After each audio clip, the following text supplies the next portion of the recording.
when they interview William and Anna, they get changing stories. The first story from Anna, like I said, you got picked up, is contradicted by a garbage man who was there earlier that day. He said at 9:30, and garbage men was a little different, at least in this area. This garbage people actually went into your house to get your garbage for you.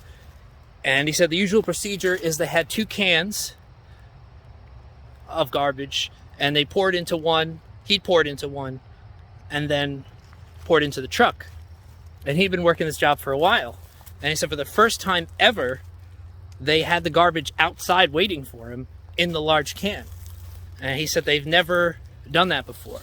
And another strange thing, he said, was the car was parked in the garage with the garage door open. And he says he can never remember them ever having that car in the garage. And that was strange too, because that wasn't where the car was when the police came. It was in the driveway, which he said is the normal spot where the car is. And he said he knows this because he has to back around to get when he pulls his garbage truck in every time.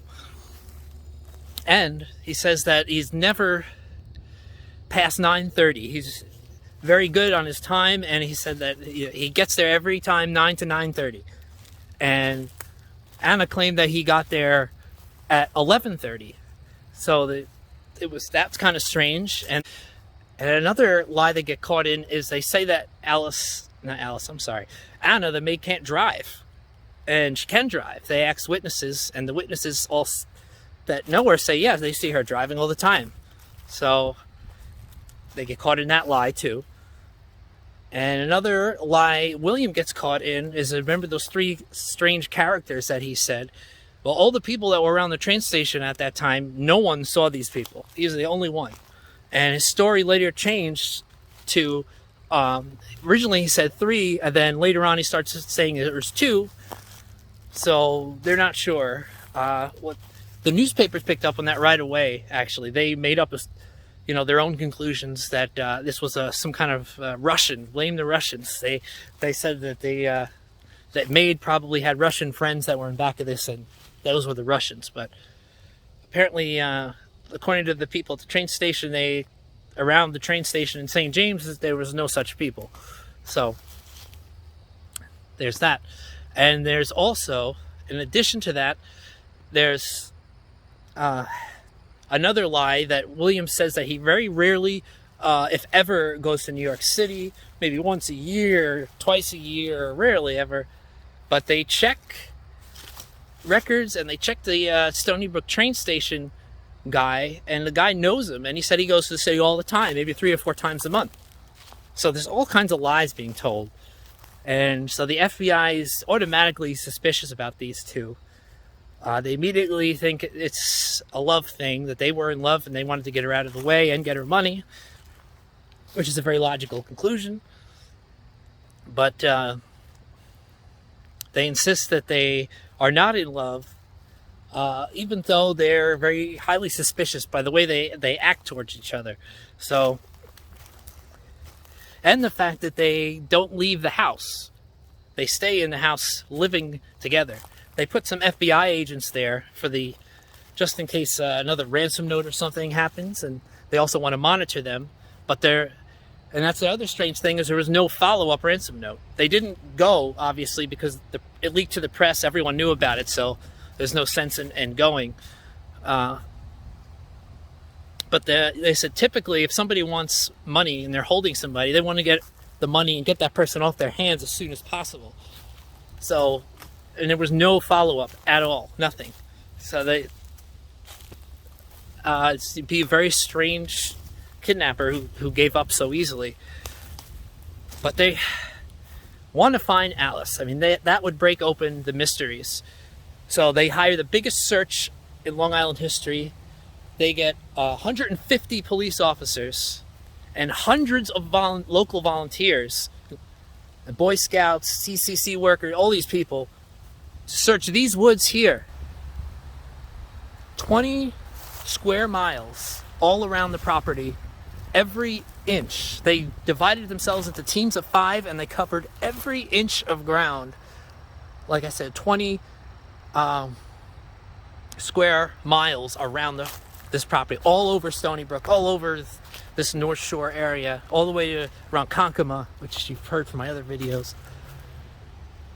And not a single clue turns up. Nothing. They actually went on for 5 days and nobody found anything. And they searched more than that. They searched, they searched the house, but they searched all the cesspools. They had 4 cesspools around the property, and they found something suspicious, but it had to do necessarily with Alice. They found contraceptives, condoms, in the cesspool, which made no sense because she wanted everyone said she was dying to have a baby. That was like her mission in life, was to have a baby.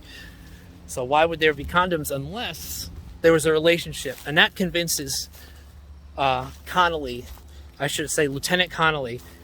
This is Hoover's, not Herbert Hoover, J. Edgar Hoover is the new leader of the FBI. This is his top guy. He sends his top guy to figure this crime out because it's such a mystery. And so he realizes then that there is a relationship. And at this point, that provides, he knows that they're probably behind this, and he's just got to find some way to trip them up. Some flaw that would expose this. And meanwhile, Suffolk County causes problems because they tried to solve the case in their own way, which they were not supposed to be doing. They find her Russian husband in New York, living in Queens in New York City, and they don't tell the FBI. Instead, they bring the Russian husband into an office they had in Bayshore and give him, they think he's going to provide these secrets. They think he's the father of the son. And it turns out to be a dud. He tells the truth. He just says that, she left me, had a kid with some other guy, and so we divorced, and I haven't seen her since. And so it doesn't work out the way they want. And when the FBI finds out, they're really angry at Suffolk County because they said, well, how could you? This is not your investigation. If there's anything that comes up, you tell us because we have information that you don't have yet. So please don't try to take this into your own hands.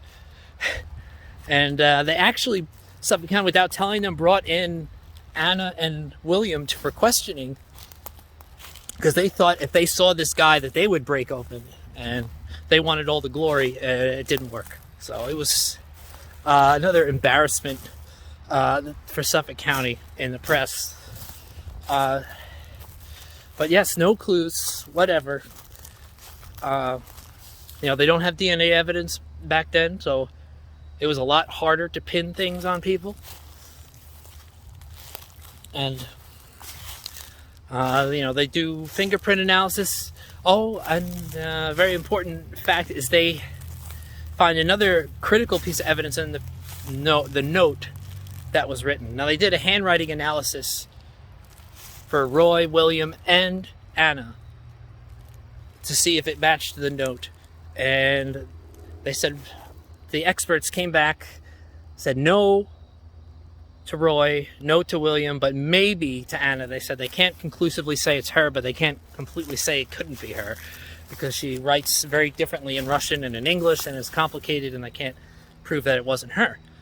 But they did have paper analysis, so they bring the paper for analysis, and they look at the wood fibers, and they trace it to a company, and they find out that company has an exclusive contract with Woolworth's department stores, one of the biggest stores, if not the biggest department store chain in the country. And so that gives them the clue. The nearest one is in Patchogue, and so they find the same note paper in the house. So it was the same notepad. Now, Woolworth's a popular store, so that doesn't, it's more evidence, but it's not anything conclusive. And Anna admits that she did shop there, but she plausibly says she doesn't remember everything she buys from there. So it's another clue which leads that it's sort of an inside job, but beyond that, there's really nothing.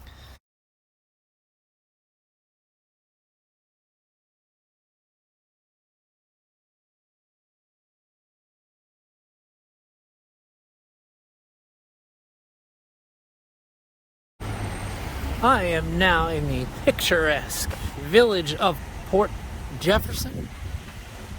Main Street, very old town, old whaling town.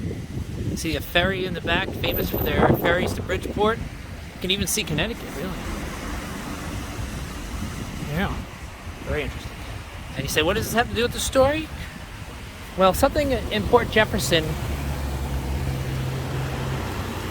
almost broke open the case. And it was the closest they ever came, in my opinion, to getting an answer. Or getting a admission of guilt from William. Because they constantly looked over that they had, that they've accumulated, and Suffolk County had accumulated, and he noticed that there was a bottle of chloroform that was noted the very first day that they searched the house. And after that, there was no more chloroform. After that, when the FBI searched, it wasn't there. So he looked into that. He looked into all the stores in the area around Stony Brook that sell chloroform. And after extensive search, he finally found the store that sold chloroform to William. Just 2 weeks before, on May 24th, 1937, he went to this, which used to be a drugstore, right here. This building, it's been refurbished. It looks nothing like it used to, but that's where a bottle was sold, according to the records of the store, which were kept very well. A bottle of chloroform was sold to one William Parsons, and it even had the town Stony Brook, because he also picked up prescriptions at the drugstore, and they always put down the name in case they didn't pick them up, that they could know the name of the town. But anyway, so this is Brown. Connolly knows this has the potential to finally get him in a spot, or at least one of them would tell, hopefully on the other, and admit something. So he got him in the room. He got the pharmacist to come over, and with William alone in a room, he said, "Is that the guy you sold the chloroform to on May 24th?" And he said, "Yep, that's the guy." And William did not react well. He panicked. He said, "I never saw this guy before in my life. He's a liar." And the guy the pharmacist was like, "What? I've seen this guy plenty of times. He's come in and he bought drugs from me, and I have him on the records." And so he called, rather than come up with some plausible excuse of why he would have to buy chloroform, he just denied it was him. Said it was a case of mistaken identity. Somehow there was a guy with the same name from Stony Brook that bought chloroform at this store. So it was absurd. And Connolly told him, this is not looking good for you, because the odds are against someone else exactly with your name buying chloroform. And so he started to break down, and he didn't say anything specific, but he kind of admitted that everything has went wrong, and he never meant for this to turn out this way. And so he sort of admitted guilt without saying anything, but he couldn't get him to say specifically that he was involved in the case. So they went to Anna and said that he admitted to buying the chloroform.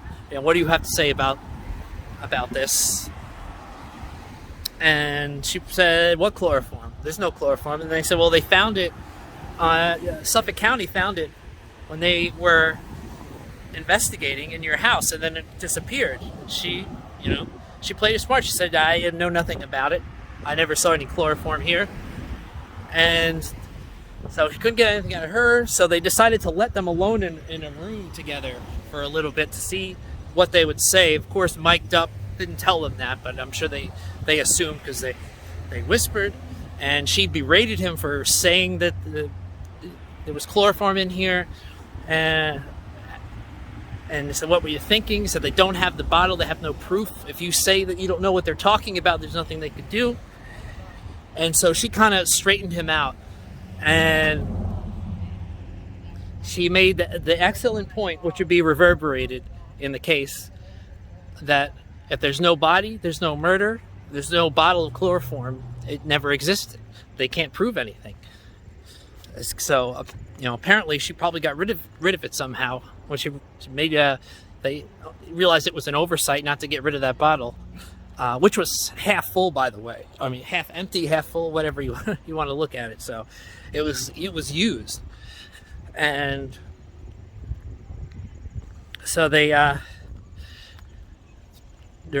alone. And after William gets berated by Anna, he goes back to Connolly and says he wants to retract his statement about the chloroform, because he apparently admitted that he bought it. Finally admitted under pressure that he was the one that bought it, and he wanted to make a statement saying he took back everything he just said, and he was just under pressure. I didn't realize what he was talking about. And so, but Connolly was happy, because if they bring this to court that he said that and then suddenly retracted it, it doesn't look good for his case. So he was, this was noted. He was trying to build up a case, but unfortunately nothing more came of the chloroform. They just denied it. Suffolk County again messed up because they didn't save the bottle. They just made a note that it was there. And so the FBI, J. Edgar Hoover, was not happy about that.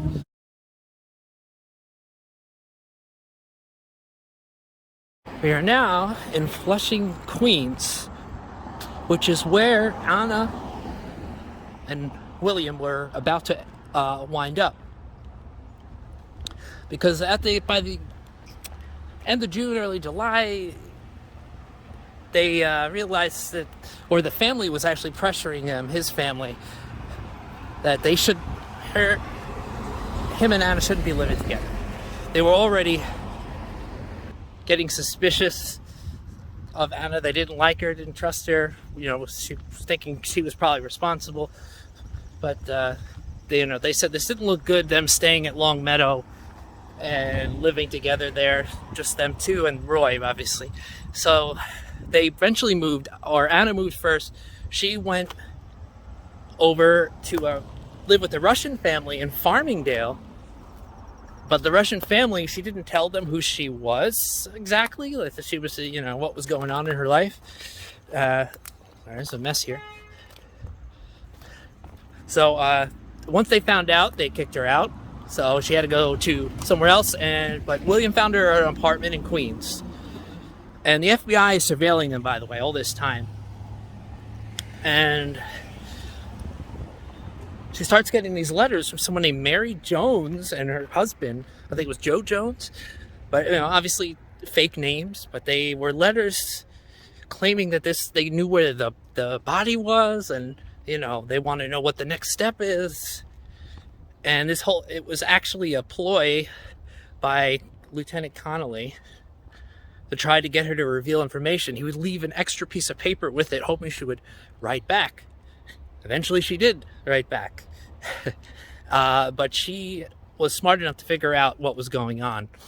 And she eventually cut some things out of a newspaper and wrote a letter to herself, writing that she was Mary Jones, also this fake person, saying that the body is destroyed and the case is closed, pretty much. No more need to talk about this. There's really just 2 lines, really short message.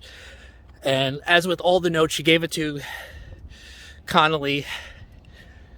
And by this point, she was living over here in this Tudor-style building. It was in this building right here above the dry cleaners. She got an apartment.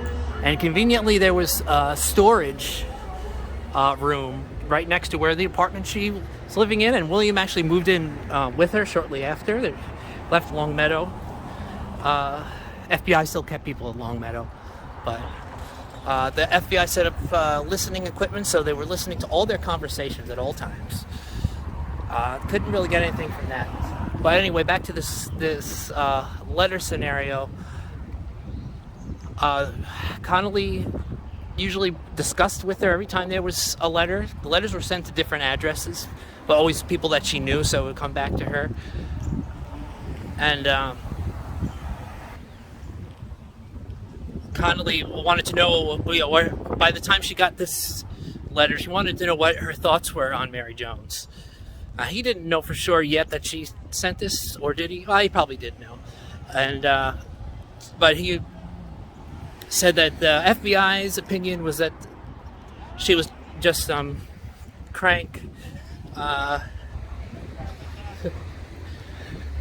who just looking for attention, you know. And Anna tellingly told them that she disagrees, that she thinks whoever sent this letter is actually a very intelligent, smart person and knows exactly what they're doing. So she kind of gave him a hint that she gets this whole game that he's playing, and he's not going to give up any information. And they were hoping that she would, that she wanted the money more than anything. That money was the primary motive behind what she was doing,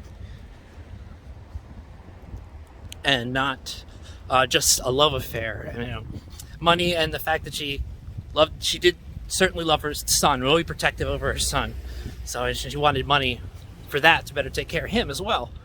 And so in order to get the money, though, first Alice would have to be declared dead, because as long as there was a chance she was alive, no one was going to get her money. And so he was hoping that would outweigh the risk of her telling where the body was, that her desire to get this money right away would change the scenario. But she probably weighed that out in her head and said that it wasn't worth the risk of giving them a clue where this was, that they just have to be patient, wait for that money. And so that's what they did. They stayed in that apartment, and eventually they were planning to go to California. They talked, and the FBI knew this because they were listening, that they were going to leave the country, go to Vancouver for a while, and then they decided California, probably because he knew people, relatives in California that helped. And so he would eventually in October went out to California. Still no breaks in the case, no new information, and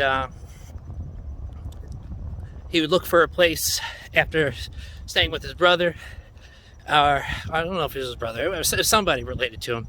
And eventually he rented some places up in the Bay Area or Monterey area, and eventually they got a house in Carmel. And the FBI, of course, is watching them at all times. They're keeping track, and they didn't know for the longest time, but eventually they slipped in California, and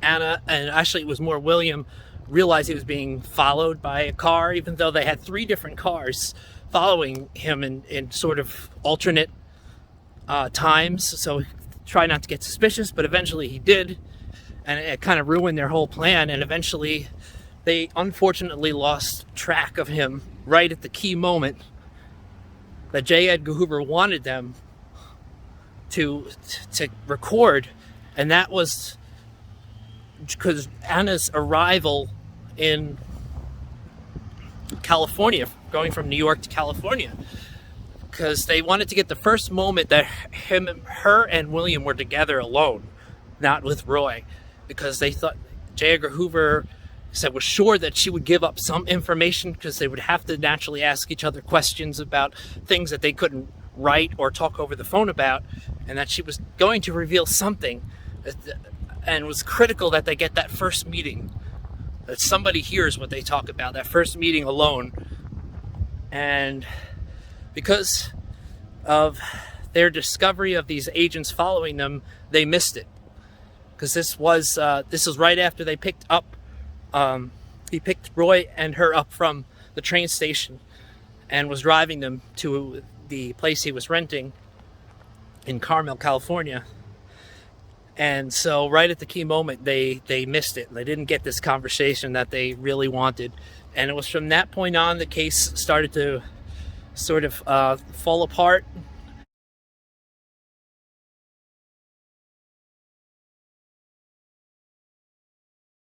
Back in what used to be Long Meadow, the property that Alice and William Parsons bought shortly after their marriage, 3 years, and were supposed to spend their lives together until things got destroyed. But they go to California, like I said, and eventually the FBI drops the case because it's costing too much money to have all these people trying to watch them. There's other cases popping up in the country that they could use these people for. So in May, just under a year after the kidnapping happened, they toss it back to Suffolk County. And Suffolk County looks at it, and they don't think there's really anything they could do to add anymore. So the mystery goes unsolved, and is still unsolved to this day. Nobody knows what happened to this woman. No evidence has ever been found of her body, or any definitive clues besides all the circumstantial evidence, which was pretty overwhelming. But Anna and William get married finally in 1946, because that's the year that they finally, New York State declares Alice to be legally dead. They get married. They're allowed to get married, but they renounce, which is interesting, the money. It turns out, if they did do it, it wasn't about the money, because the relatives were all ready to fight them for the money to make sure they didn't get any anyway. And they told them, "Don't worry about it. We're not going to fight it. You guys can." Her family took all her inheritance, and they didn't take anything. He was pretty successful, and reasonably successful, working for a paper company, William. That's what his father did. So he just used his knowledge and worked for a paper company in California and did pretty well for himself. Roy, when he grew up, became a semi-famous sculptor. And in 1961, William dies, but Anna remains in the house. She winds up living until 1982. She was just shy of her. She was born in 1901, February 1901. So she was just shy of turning 81 when she dies. I think she died 3 days before her birthday that year. And Roy, I believe, ended up living till 2007. They lived in Dallas. That's where Anna and Roy lived the rest of their lives. They stayed close companions, mother and son, throughout their lives. And they lived pretty decent, happy lives. And never had to pay any penalty if they did do it, which is very likely they did. Never had to pay the cost for their murders, which is unfortunate. But it's definitely an interesting story, and I hope you enjoyed watching and listening to the tale. And please like and subscribe if you liked the video. Thank you.